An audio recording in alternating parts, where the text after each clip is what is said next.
It was the day of July 1st, 1998. My friends and I were on a Boy Scouts camping trip for the 4th of July to go set off fireworks. It was your usual camping trip, except on the 4th of July. That's when I got the Aliso tape in my hands. We were looking for a location to set the fireworks off at. It actually took us about 3 hours to look for a spot, because there were a lot of trees at the campsite and not really any empty space for us to place all of our fireworks equipment. We couldn't set off the fireworks in the area we were sleeping at because of the tree line. It was probably the worst 3 hours of my life. I was tired and exhausted for walking for so long. This wasn't fun at all. Just imagine hiking for 3 hours nonstop and looking and passing by trees. But there was one thing that immediately made my friends and I jump in excitement. We saw an old abandoned house. We were around 12 to 14 at the time, so naturally we loved scary movies. We figured that the abandoned house would be haunted. We really wanted to go inside of it. We had the best camp chaperone, and he was very interested in going inside of it too. So we went in. The house had probably been abandoned 10 or 20 years ago. It looked like a building after an earthquake. We walked inside the house, but it was not empty as expected. Not empty at all.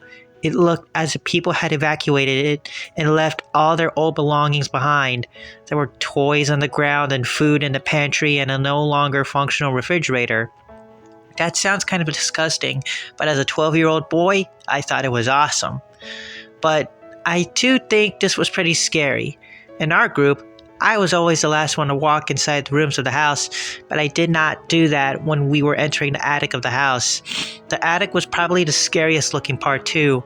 The attic caught my attention by the holes and rips in the door leading into it. It was pretty obvious that termites had eaten up the place over the years. I entered the attic first, terrified. There were only holes in the walls, no distinguishing features. The attic room was completely empty. There was absolutely nothing in it. Or at least, I first thought. I got my flashlight from my backpack and turned it on. Dead in the center of the room on the floor, there was a little videotape. I picked it up. It was a little dirty, but not damaged, and would be easy to clean. It had a sticker on it that was written, Aliso. I had no idea what that meant. I picked up the tape and placed it in my pocket. I showed my friends, but not the chaperone, because I feared he would tell me to place it back and I wouldn't get to take it. After the camping trip, I took the tape and cleaned it with a can of compressed air. After I cleaned it, I grabbed my camera and took a picture of me holding it, just for the sake of it. Finding somewhere in the middle of nowhere in an abandoned house would obviously entice you to take your camera out. I then placed the tape into my VCR. It looked as if it had been made in the 1990s. It took a minute to load. Then it started. The footage began as what looked like a school play or assembly or something. The only thing unusual about it was the video and audio quality was horrible, even for VHS. The video quality looked like it had been tampered with, and the audio was virtually inaudible.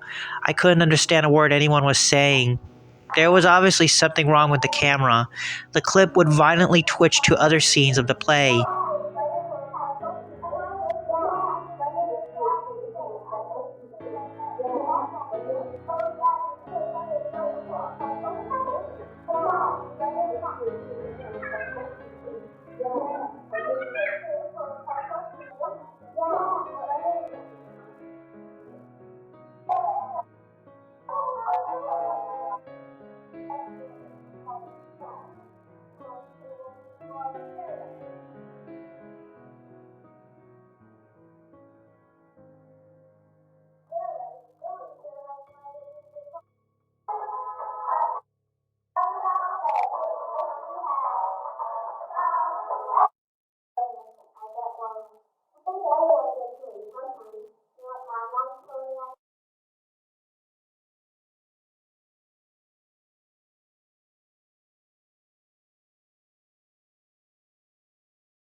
That didn't really bother me, not until the footage turned to static.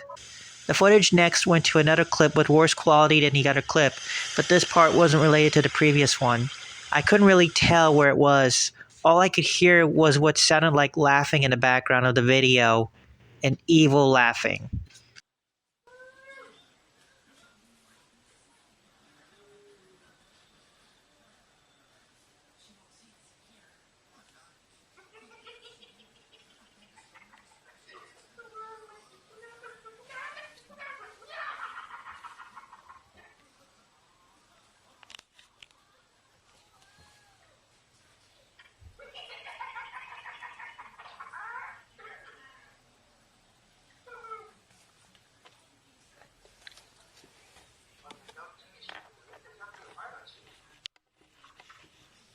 The clip again went to static for about 3 seconds and then moved to the next clip, which showed the camera sauntering towards a music box with what looked like a dancing clown on it. This is when I knew things were getting creepy. During the clip, two sick and horrifying images interrupted the camera for a split second.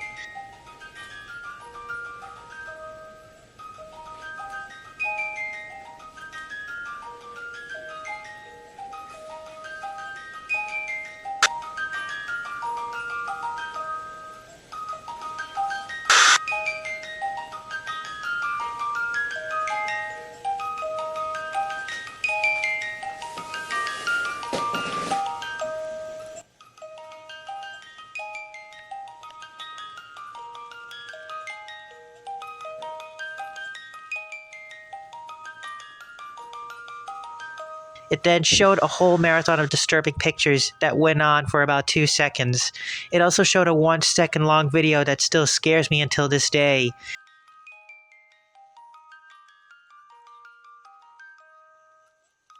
It showed a video of a woman who looked like she had polio dancing with an umbrella. This went on and on and on throughout the video. I couldn't speak and got up to stop the video before I'd see anything else. As I was about to turn off the player, of course, I lost the remote. I was way too scared to go up the TV and turn it because I feared that the woman would pop up on a camera again. And she did. It was wearing a clown hat like the one the clown was wearing on the music box. She started walking towards the camera, looking at me.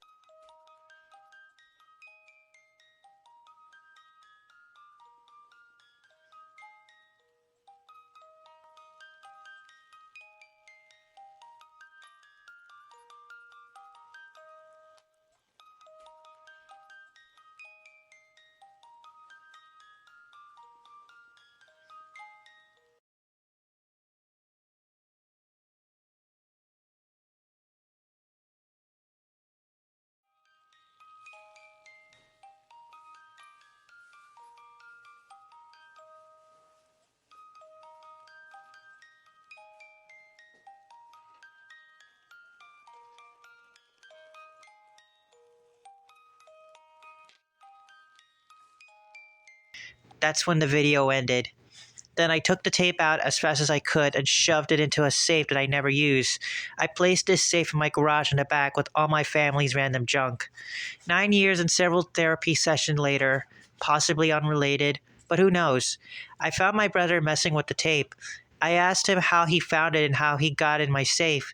He told me that I left a sticker that had the password on my safe, so he managed to open it and get the tape. He was messing around with it and said he was making a video called Obey the Walrus that he was going to upload to YouTube. My brother made really wacky videos then. He then placed the tape back in my safe. 6 years later, my wife, my son, and myself went to my parents' house for Easter. My dad asked me to get his screwdriver in the back of the garage. Immediately, I saw it there, sitting right on top of my old safe. I decided I'd take the safe home and take the tape out, and that is how I was reminded of this whole strange experience. What you see can't be unseen. Just for you guys, I uploaded the video to YouTube for your entertainment. Here's just some 90s footage of me with the tape for even more information.